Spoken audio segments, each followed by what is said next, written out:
First off, I'm Lindsay McLeod. We're here with Congresswoman Lois Capps in the CPTV studio. Thank you for being here with us. I'm so delighted to be here today. We're delighted to have you. So if you could sort of just tell us how you got to where you are today. Well, we were chatting just a minute ago, Lindsay, you and I, and it's Memorial Day, so I know there aren't very many students around campus today, but hopefully people will be watching this as the election comes closer. Today's Memorial Day, so we're thinking about our men and women serving. And I also think about how we get to go to war and be engaged in that, and Congress has a role to play. And so we want people from all walks of life to serve. That's our founding fathers, and I would like to say the mothers too, were in view that democracy needs to be organized by ordinary people from all walks of life. And I'm a nurse. A nurse can be in Congress too, and a young person can run for Congress any age, and we need more diversity in Congress. And so, can you tell us just a little bit about your background, like your experience with Congress currently, what you want, like what you have plans to do also? Well, I'm in Congress now. I'm at the incumbent, as they say, and right now there's probably an emphasis on throw the bums out and let's get a fresh start, and that's what voters have the opportunity to do every year. I think we're at a pivotal time in our country because we've been through and are still engaged in a very long recession. Getting people back to work, helping people find jobs is, to me, the #1 priority in this country. And I'm excited to be on a college campus today to focus on the way that our public schools help us prepare for the economy of this century. And it's a critical role, and that's why I think we should make college way more affordable. It's one of my major priorities. So what sort of specific plans do you have to make that happen? Well, I was really mindful and pleased that we did a number of things a few years ago. My party was in the majority then, but we increased the Pell Grants to the highest that they've ever been. We instituted the post-9/11 GI Bill, which allows any member coming back from Iraq and Afghanistan to complete their education like we did after the Second World War. And it means that we now have veterans on the Cal Poly campus at UCSB and at our community colleges, which I think is a very worthwhile thing to do because that will impact our economy. It also says thank you to them. And making college more affordable means right now at the end of June, the cuts that we made to the interest rates a few years back in the student loans are set to go back if we don't reauthorize the extension of the interest rate cuts. And I'm strongly in favor of that. But right now, there's a different majority, and they're sitting on it. And I'm part of a big movement to say, let's keep college interest rates as low as we can. We don't want to see the cost of college go up even more on July of this very year. That would be a terrible burden to place on college students right as they're trying to get through school and come into this uncertain job market. Now, you talk about college. I know that you got your master's at UCSB, is that right? I did, in education. Okay, so then definitely the Central Coast is close to home. I mean, very much. So how do you think some of your local connections that you've got here, you talk about knowing people that, students in our class have worked with, how do you think that's going to help you in your election? It certainly increases my motivation to continue in my job because I've had a wonderful relationship with Cal Poly. I've represented with Kevin McCarthy this county in the now current Congress that we're in. We're campaigning for a new Congress where the county of San Luis Obispo and the entirety of Cal Poly will be under one jurisdiction, one congressional jurisdiction. But already I have worked very strongly with this campus because it plays such an important role in the economy of the Central Coast area. And in the research park, there were lots of federal monies that I went after to help build that research park to increase entrepreneurship, even among college students, that they can begin to get out and start up companies. We can see them all over the Central Coast and in San Luis Obispo that are a result of students getting motivated while they're here. And we've done that also in the ag department, which is a big feature of Cal Poly, and also the economy of the region, to have research be more key part of Cal Poly because it plays such an important role in our ag economy. And then I'm a big champion of something I've learned and been impressed by Cal Poly, which is students here learn by doing. It's kind of a motto.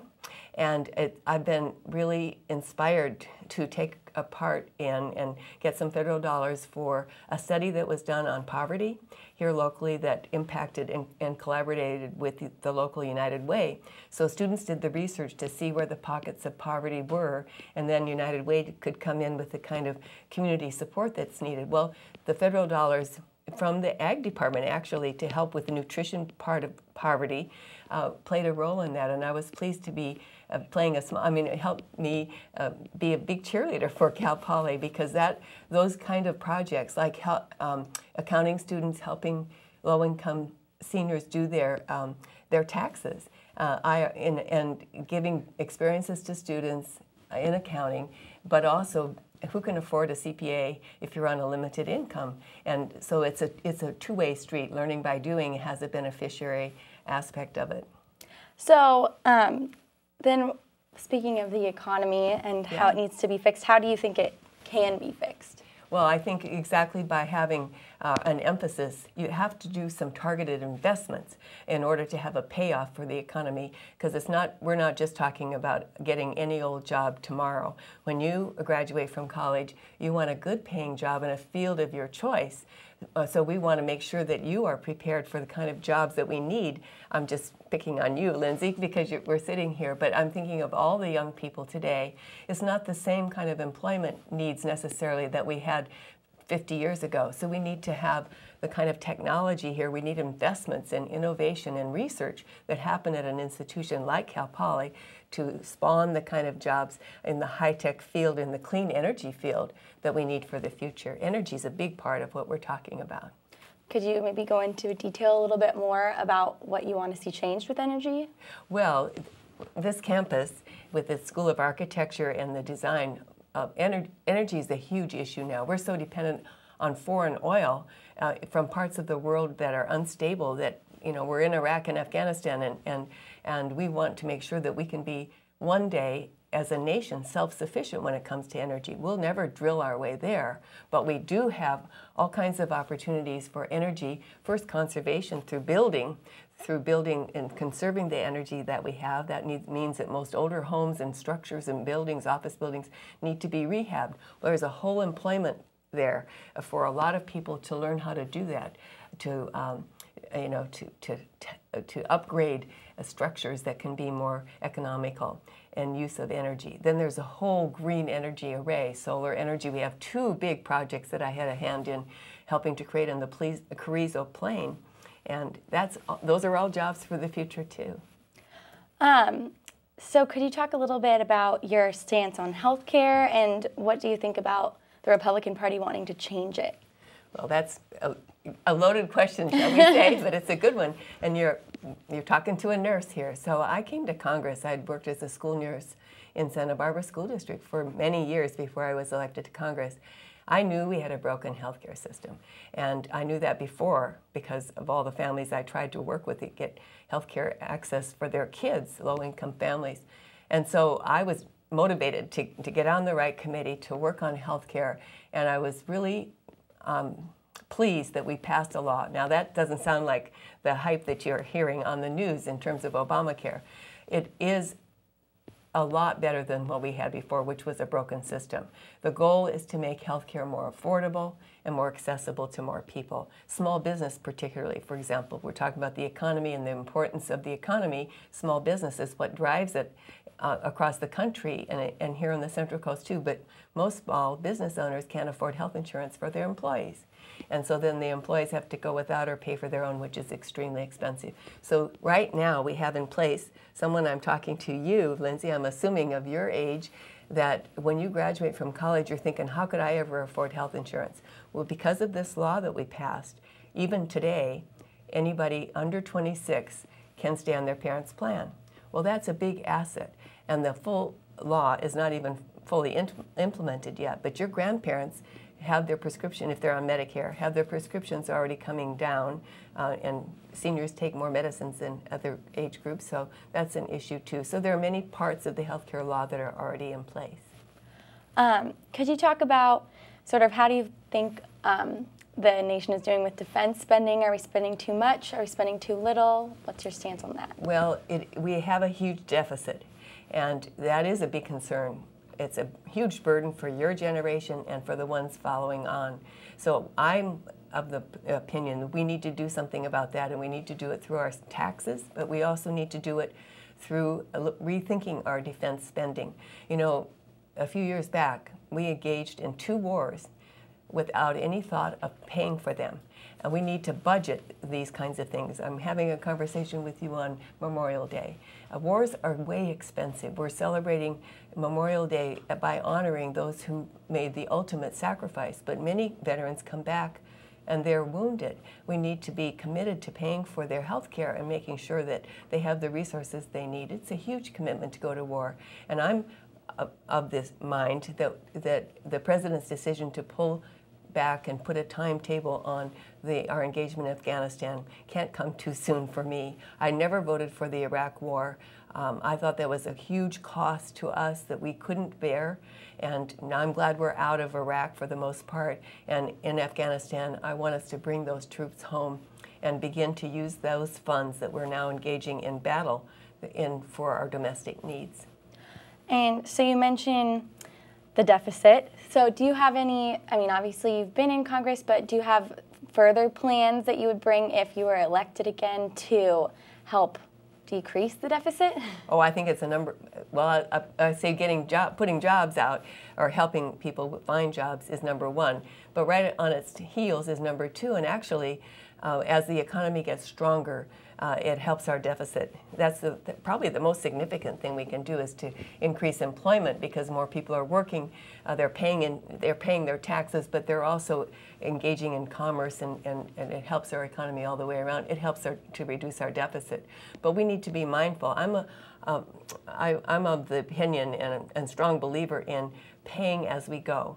And that's something we instituted. I was in Congress just at the end of the Clinton administration, where we had pay-go, we called it, pay-as-you-go rules. Families have to operate this way. Small businesses do, and I think the government ought to do that as well. That's why we should have paid for those wars. We should have had them on budget when we decided to go to war, and we can do that now to curtail our costs. But also, when you look at our tax code, I mentioned it briefly as we were talking about the defense budget, but we have a very complex tax code, and we need to simplify it. We need to make it so that you know, the big loopholes that we have in it for corporations, those are closed, because we're losing a lot of resources that we should be getting. It's going offshore. Companies are doing things and not to avoid paying taxes, and I think we should reclaim those taxes that come when people earn money, huge amounts, as a result of what we've invested in them through education and all that. They owe back that, and we should have a tax code that's fair. I think we need to have opportunities in the tax code for the middle class, hardworking folks to have opportunities. That's what I want our tax code to say. All right, well, then kind of in wrapping up, the whole goal of this segment is for students and the community to kind of get to know their candidates for Congress. So is there anything you would want to just say, like, to sort of sum up what you're looking to do? Well, first of all, I want to say thank you to you for coming. It's a holiday when we're having this interview, and for coming on campus and for inviting me in, because I think, and also just having, I don't think most of the public knows that Cal Poly has a wonderful TV station with a beautiful backdrop, and it's fun to sit here and talk with you, Lindsay, because you're going to be well prepared for a field which we need more of. We need good journalists in our community, in our society now. You know, it's the fourth estate. Isn't that what they say about journalism? And yes, you have the ability to have just what you're doing with this this show or this segment, is having people who might not watch the ordinary, who get most of their news on Jon Stewart, let's put it that way, have a chance to tune in and see what candidates are saying right on their own campus. And it gives me as a candidate and as an incumbent member of Congress an opportunity to talk a little bit about my record and what I've done and how much this campus means to not only me personally, but what I see it as a real important crown jewel. I'm looking over at the Morro Rock behind us, but a real centerpiece for this Central Coast area in terms of providing education for students, but also job creation for our community. So I'm pleased to be here today. Great. All right. Well, then I think that probably wraps everything up. Thank you so much for coming in and talking to us. My pleasure to be here. And I'll just remind everyone that June 5th is the primary. So if you've registered to vote, I hope everybody's going to show up at the polls, or maybe vote by mail if you haven't already done that.